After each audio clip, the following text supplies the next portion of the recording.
Howdy, welcome to Leathermark Saddlery. In this video series we're going to be talking about your saddles, getting ready for the new year here. We're getting folks that are bringing their tack in to have it fixed up and ready for the riding season. But maybe you don't want to send it into your saddle and you want to do it yourself, which is a great idea because you should be maintaining your own equipment all the time and doing inspections.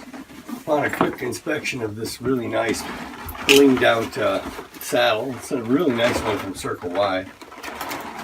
It's got some nice silver on it and everything, really good carving on it. In here, it's really squeaky. That's the main culprit that happens with most saddles. People don't keep them oiled.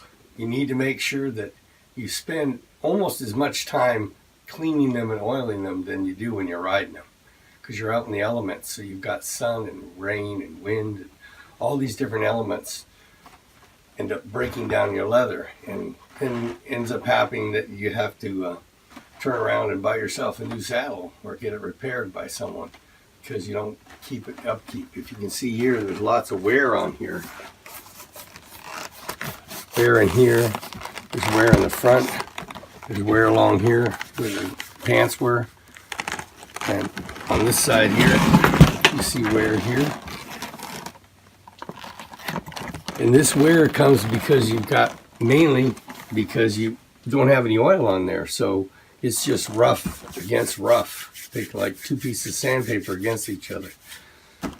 We always have to remember the leather is dead skin, so we need to keep it moisturized just like we keep our skin moisturized.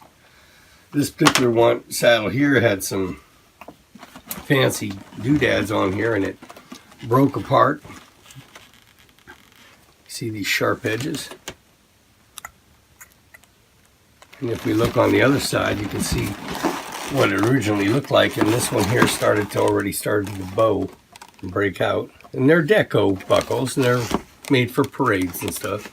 Make it look real good. It's a good product, but this person, if they had noticed it right away, they could have taken it in or had it fixed to make sure it doesn't catch themselves, because that would cut you pretty good, or your horse pretty good.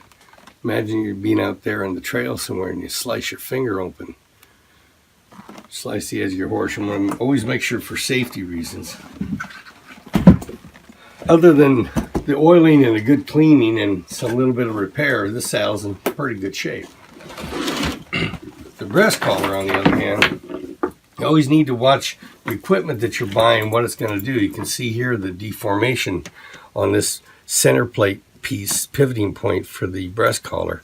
It's deformed because it is a very stressful area. It's an area that gets a lot of stress in the front of the animal, and this particular product isn't a really good product, so you want to make sure you get something that's going to be durable for your animal and what activity you're using. If you're just doing parades, you can get away with this, but if you're doing trails and stuff, and I know this particular individual does do a lot of trails, this wouldn't be a real good breast collar for that. You can also see, because they didn't maintain it by oiling it and cleaning it off, there's dry rot.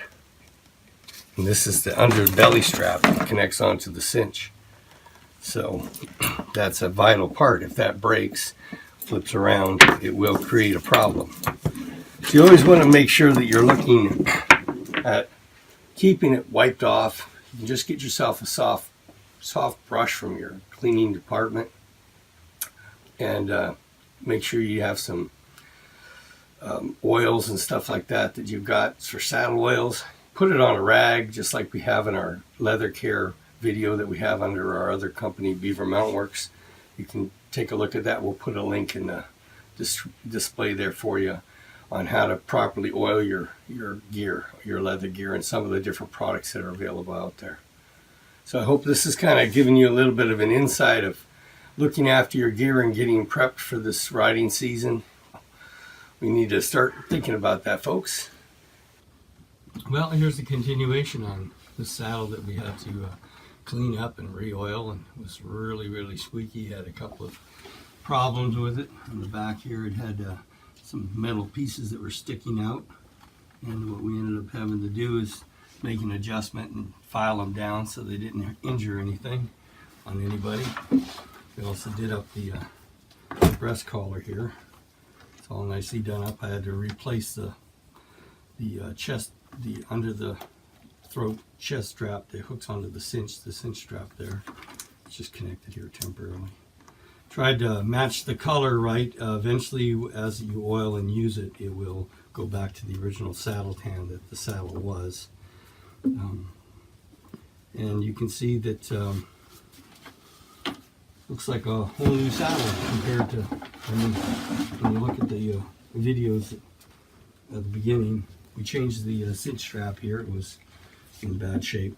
Put a new one on there. So I hope looking at this video you've gotten to see some of the work we've done when we've restored a saddle from looking pretty worn out and abused by not being oiled and everything to something that's been re-restorated and looking almost like new. Take care now. LeathermarkSaddlery.com